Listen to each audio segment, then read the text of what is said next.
And, everybody kind of, lost track of this as they're following the NFL. But on Saturday, the Lakers became the champions of the NBA's first in-season tournament.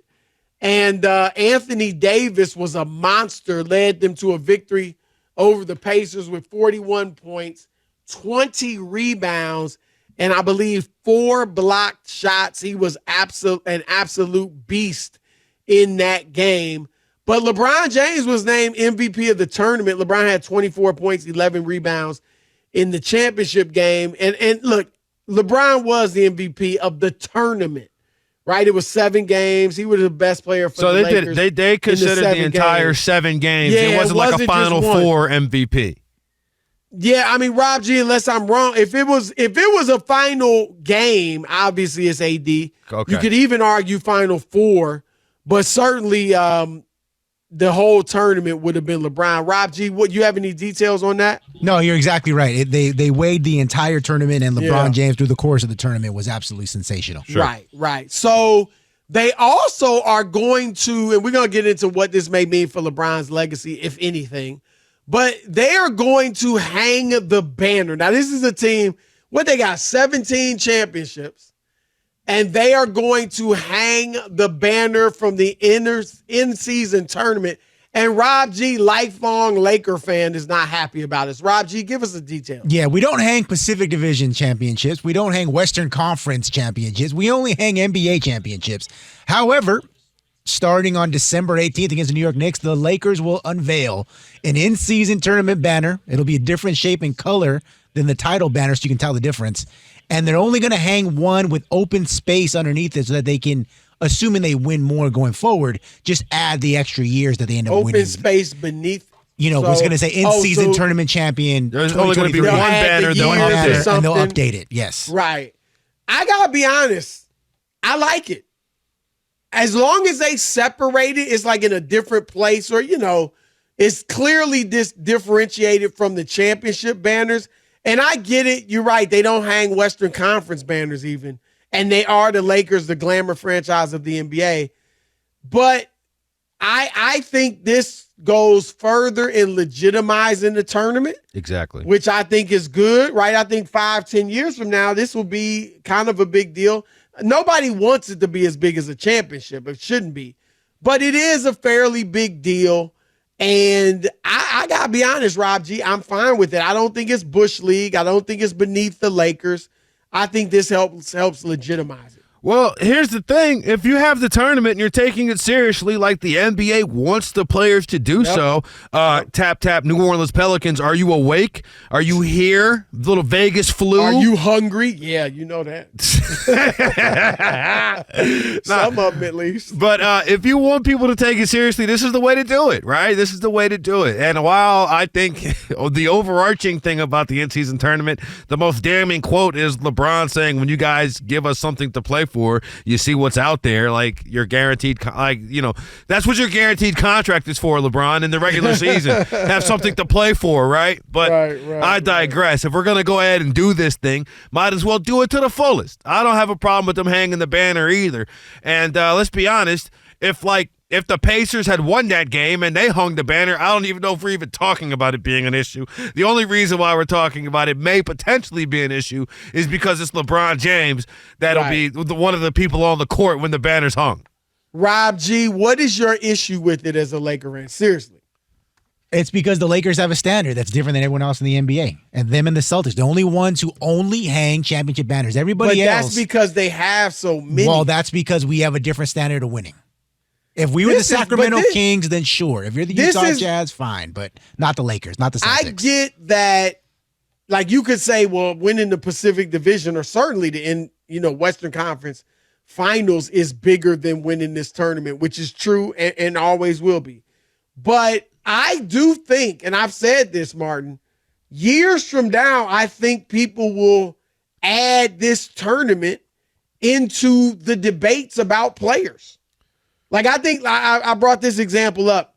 If Victor Wembanyama and Chet Holmgren end up having this great individual rivalry, right? Right. And you're debating which one was better, I think obviously your individual stats will be a factor. Championships, obviously, if they should win some. Sure, all-stars. And then I think you'll be able to throw, and I'm not saying it'll be a deciding factor. I'm not saying it'll be a huge factor, but a factor at least would be, and so-and-so won 5 in-season tournaments.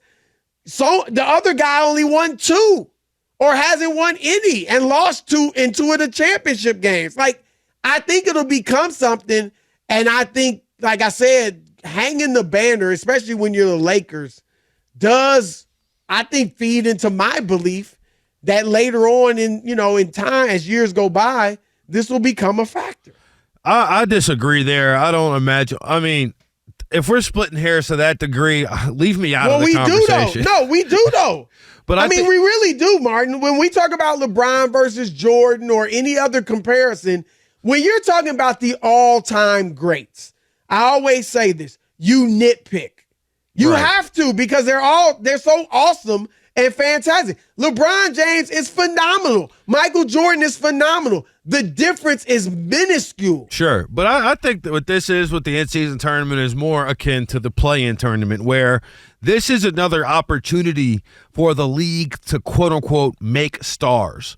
Like Ja Morant in the bubble had one of the best games we've ever seen him play in the play-in tournament, and then followed that one up the next season with another one in the play-in tournament, and then his team was the top of the West for a while. Now, obviously, he's in his own situation right now, throwing chess passes in the courtroom, which is an entirely different conversation. But his star rose in those play-in tournament games, right? Tyrese Halliburton, his star has risen to a higher level than it ever would have. I shouldn't say than it ever would have, but than it has already, than it was now. His star has risen. This is going to be another opportunity for like you said, the Victor Wembanyama's, the Chet Holmgrens, while they're not necessarily having the overall team success, Chet more than Victor at the time, but it'll give them an opportunity to get on the main stage, play some games that have some stakes, because realistically, for Victor Wembanyama's career right now, they're not going to be playing they're not playing meaningful games at all this season. Neither Detroit Pistons are playing meaningful games at all this season. If you're able to go and have a guy like Cade Cunningham, but the Lakers are, and they took it seriously. Well, I think which is a great sign for the league. I think some other teams didn't, Martin. I mean, the fact that Denver wasn't in the finals or even the Final Four, and some of these other top teams weren't either. I mean, Boston and Milwaukee made it and then got beat. So I do think that the Lakers took it more seriously than some other teams, or started to take it seriously before these. Like LeBron, to me, clearly made up in his mind, that he wanted to win it. Now, so let's go there. Do you think this did anything for his legacy at all? No. I think at this point you're cemented in. Unless he's pulling down more Larry O'Briens, you're pretty much cemented in whichever camp you're in, whether you got the Jordan or LeBron debate going on. You're pretty much feet planted at this point. I don't think it does much for his overall legacy and long-term success unless, somebody else gets 4 championships and 2 in-season tournaments.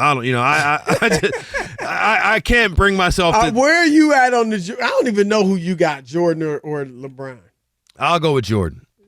Okay. I'll go with Jordan. You got LeBron number 2 though. Sure. Yeah. Dang. Just diss the king. I'm not dissing him at all. There was no conviction in that. No, LeBron is the best babasketball player of my generation, right? Which you got him number 2. Okay, yeah, so that's without a doubt. I mean, you said it like if I said Kareem, yeah, sure. No, I've seen. To me, what LeBron has done, the longevity is one of the things that I think will never be matched in the NBA. In terms of him still being like one of the arguably top 3, top 5 players in the NBA 21 years later. His career's got a drinking license. I mean, his career could go out and buy a beer. That's ridiculous to me. But in terms of the in-season tournament, longevity is incredible. I think it's something, again, that's going to put guys like a Tyrese Halliburton, who is playing at an all-star level, who you may not have seen on national TV until the all-star game, right? But the thing that's huge is we look at the NBA, they treat players differently than the NFL does. The NBA is much more about the partnerships with the players. Right. LeBron buying into this only benefits the league, and Right. I think when you look at a guy, will never forget Patrick Beverley in the bubble when all that was reported out. When Patrick Beverley, who was a member of the Clippers at the time, said, "We're doing what LeBron does in regards to playing out the rest of the season after Jacob Blake was shot in Wisconsin. We're doing what LeBron says to do," right? Because let's be honest, LeBron is a major tastemaker in the NFL and the NBA. He's one of the people who, like LeBron saying this is real, makes it real for a lot of other people. Right. So I think it was honestly commendable by his part, because if this is the league that he's a part of, if he takes it seriously, then other players are going to take it seriously. Exactly. And that was good for him.